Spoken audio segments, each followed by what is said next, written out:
Olha só, já vamos abrir o Pautas da Igreja de hoje conversando com o repórter Alain Ribeiro, que chega ao vivo direto de São Paulo, porque o cardeal Leonardo Steiner, arcebispo de Manaus e presidente do CIMI, fez uma denúncia na ONU. Que denúncia é essa, Alain? Boa noite para você. Boa noite, Alex. Boa noite a todos que nos acompanham. São temas que muitas vezes a gente traz aqui no Pautas da Igreja que diz respeito ao direito dos povos indígenas. Dom Leonardo, ele afirmou que os direitos dos indígenas estavam sendo reformulados e negociados para atender a interesses particulares que buscam explorar os territórios indígenas. O arcebispo de Manaus também citou a tese do marco temporal, que a gente já trouxe várias vezes aqui no Pautas da Igreja, que fala justamente da demarcação de terras indígenas, que interpreta o artigo 231 da Constituição Brasileira, que afirma que os indígenas só poderiam reivindicar a demarcação das terras que estavam sob sua posse no momento da promulgação da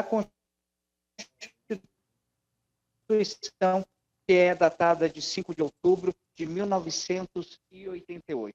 Bom, o cardeal rebateu essa tese, afirmando justamente que eles estavam aqui bem antes de nós, né? Já que são os povos originários, né? Que já estavam no país antes justamente do descobrimento. Ele afirmou que havia uma resistência enorme do legislativo e uma verdadeira caça aos direitos dos povos indígenas, tornando necessário aí um posicionamento firme sobre esse tema em relação aos governantes do nosso país. Essas palavras elas foram dirigidas, Alex, à comunidade internacional por vídeo durante o diálogo interativo da 58ª sessão do Conselho de Direitos Humanos das Nações Unidas, que está acontecendo em Genebra, na Suíça.